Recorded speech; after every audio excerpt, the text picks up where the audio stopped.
While we are getting close to the launch of the Nintendo Switch 2, 6 days away at the time you are seeing this video go live, and there is a whole host of new tidbits of information and updates. We've pretty much seen everything leaked about what the console looks like, the setup screen, and all of that at this point in time. But today, there are a few different stories I want to dive into, starting with an app update that will basically detail exactly how these screenshots and gameplay clips sharing will work with your Nintendo smartphone app, which is actually quite a big upgrade from what it was up to this point in time. We also do have a new screenshot of a Nintendo Switch 2 system that does have a game inserted, and it kind of has the internet talking about this update situation once again, which there's probably some more clarification around, not entirely confirmed at this point, but it does seem like maybe this update is more tied to backwards compatibility and not necessarily needing the update period just to play any Switch 2 game in general. There is some new trailers for upcoming Nintendo Switch 2 games that I do want to highlight. Then we also have a potentially leaked game that in the visual department is quite honestly stunning that may be headed to Nintendo Switch 2 due to a new GameStop listing. There are some new Mario Kart World updates that are pretty exciting that I want to cover, and a quick retouch on the Pokemon Scarlet and Violet enhancements, because there is an official Nintendo page that has added in a few new lines of text that kind of go over just how much of an advancement and what kind of advancements we should expect from the Switch 2 version of these games post update. And I think it also creates a good opportunity to kind of talk about what Switch 1 games are kind of going to look like from a performance perspective right at launch on the Switch 2. So we're going to unpack all of these details right after a quick word from today's video sponsor. Today, I'm excited to talk to you guys about the Avermedia Elite Go, an absolute game changer for anybody that wants to capture their gameplay from their Nintendo Switch or Switch 2 or any other gaming device on the go easily, but also have an all-in-one solution to charge devices and have a true versatile portable workstation solution wherever you are at. And the craziest part about this as a capture and streaming device that I really want to drive home with you guys is that I was able to simply and easily use this to capture crystal clear footage on OBS through my laptop, or even by pairing it up with the Camo Studio free app on iOS. I was able to plug this directly into my iPad and have no problems resizing my camera, doing an actual front-facing camera where you could see my face, and resizing seamlessly the entire screen from the Nintendo Switch feed. And I'm playing on that feed, no problem, no lag, no latency, but I also am able to record and or broadcast that footage. So I cannot stress enough, if you are somebody who travels or just needs a quick plug and play solution to be able to stream and record and capture all of your different gameplay moments on any console, this is a game changer product and not something that you find widely available or supported out there in the marketplace. And while capturing gameplay is one of its strong points, it's not all about that. You can connect USB mics, keyboards, headsets, and external storage. The Elite Go GC313 Pro is a true one device streaming solution, no lag, no limits, and no clutter. So please support the brands that support me and go check out the Avermedia Elite Go using my link in the pinned comment and description down below so you can stream anywhere and create everywhere. Big thank you to Avermedia for sponsoring today's video. And I want to first kick off this conversation right over at VGC, where you can see the following details around how sharing your screenshots and video clips are going to work going forward on the Switch 2. So you have here, Switch 2 owners can finally upload and auto-upload screenshots and videos. The latest 100 captures will be sent to the Nintendo Switch app for up to 30 days. According to data miner Oatmeal Dome, an update rolling out for the Nintendo Switch mobile app adds a screen giving information of the new upload feature. The new feature allows Switch 2 owners to select any screenshots or video clips they've captured on the console and upload them to the mobile app. This allows users to load the app, find the captures, and save them to their camera roll for sharing on social media or other purposes. The app also reportedly mentions an auto upload feature in which any screenshot or video captures on Switch 2 will automatically be sent to the mobile app without the player having to do it manually.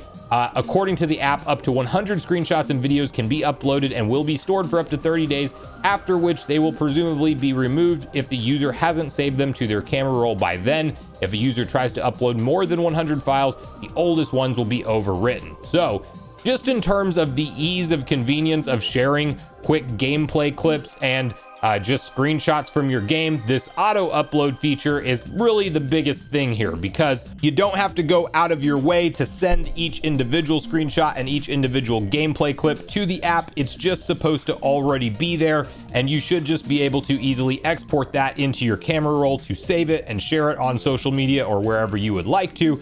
And the one downside is a reminder that comes up in this conversation is that it appears that the recording limit for your gameplay clips is still just 30 seconds, which I really wish Nintendo would include more options, especially with the additional horsepower of the Nintendo Switch 2.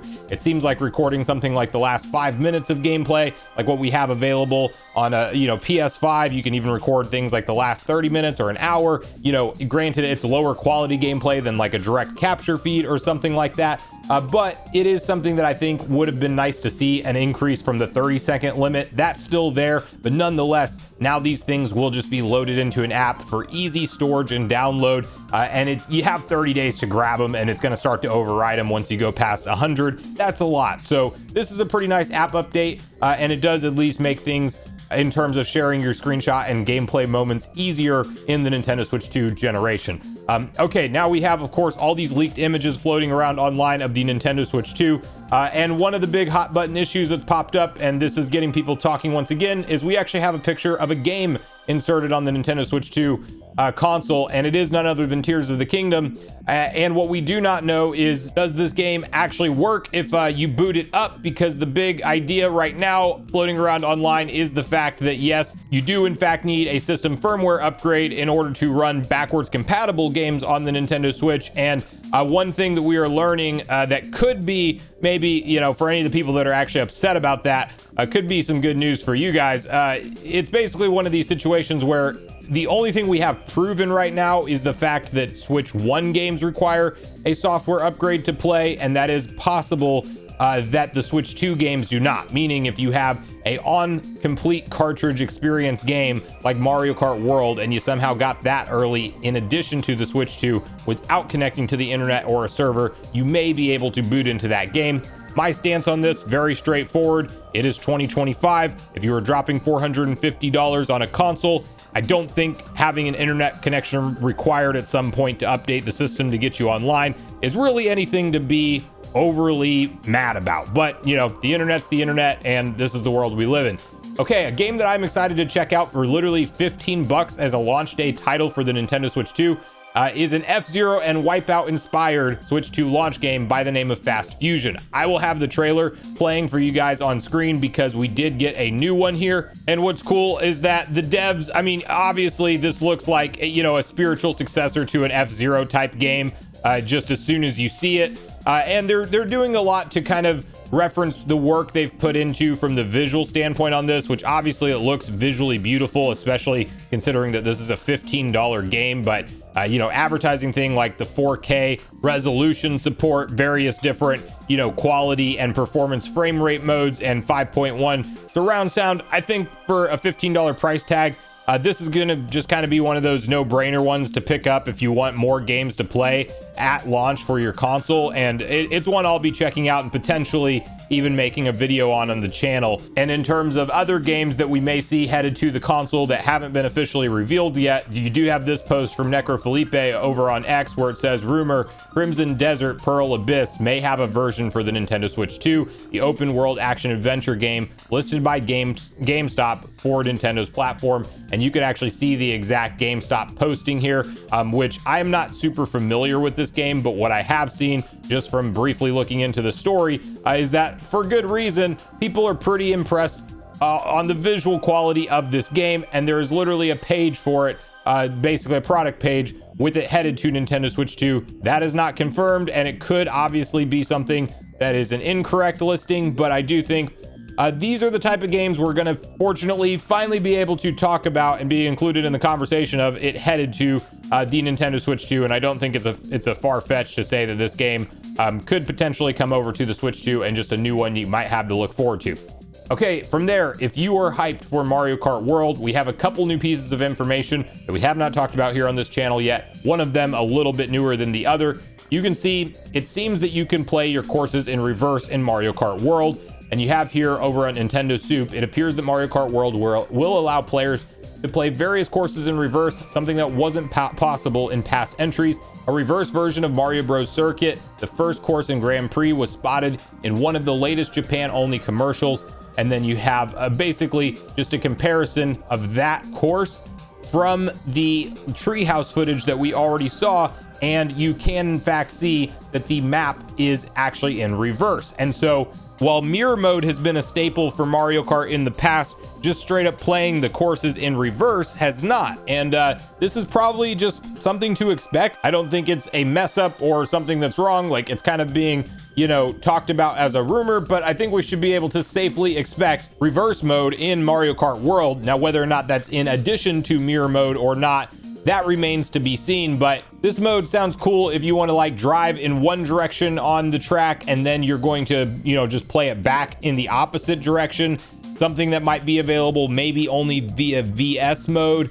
Maybe it is something that you can, you know, unlock this type of mode after you beat whatever the main loose single player mode, like free roam, you complete enough objectives, or if maybe you win the Grand Prix on each major cup. Like, this could be something that's unlocked past that. And then there is actually also some new gameplay footage, which is very recent and super exciting because to me, this is the best look at the variety in P-Switch missions we should be able to expect. Where you do have a look at you progressing up the side of some twists and turns on a hill, and you do have to make it to the end while worrying about all of these item-filled round blocks rolling down at you, and every time you hit them, they explode with the items that are inside of them, obviously creating problems and or potential boosts, with some of those being like stars and mushrooms and stuff like that. But again, another nice kind of reassurance thing that we're going to have some variety in this game in the single player mode, the free roam mode. I'm actually excited to hop into that and see what all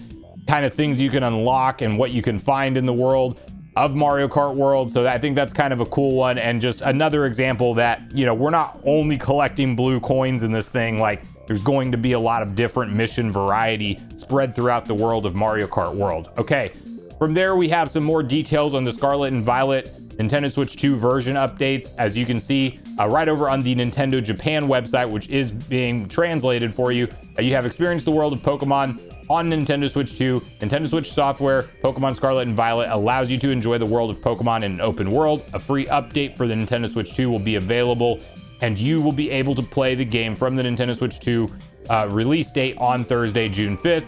And then the new pieces of information here: you can now see Pokemon in the distance. You can feel the liveliness of the Pokemon even more with the increased frame rate. The movement has become smoother and you can enjoy the adventure comfortably. So please update it and experience the world of Pokemon on Nintendo Switch 2 first. And basically, as Genki outlines here in this post, improved visuals, improved draw distances, looks more lively, improved frame rates, and smoother movements. That's kind of all of the bullet points of what Nintendo's advertising as the upgrades for these games. And Lord knows they needed it, and that is definitely something that the Pokemon community has been waiting for a while. Unfortunately, they did not end up really running much better on the original Nintendo Switch, but they do look noticeably better from the screenshots we've seen so far. Things just looking better rendered off in the distance. It's clear, and you can make out what is in the distance as opposed to it literally being blurry before. The amount of Pokemon that can be on screen all simultaneously has gone up dramatically.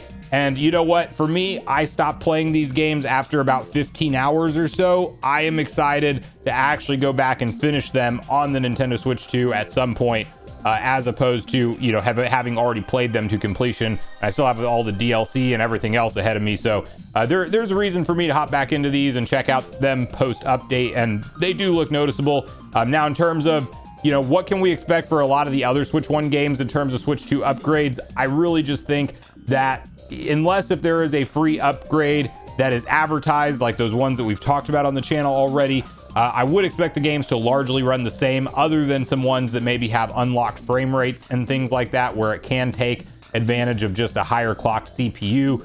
But at the end of the day, a lot of these games are going to need an update to really take advantage of the Nintendo Switch 2 power, and that's where I'm kind of setting my expectations. I don't think that your entire Switch 1 library is just going to run flawlessly on the Switch 2.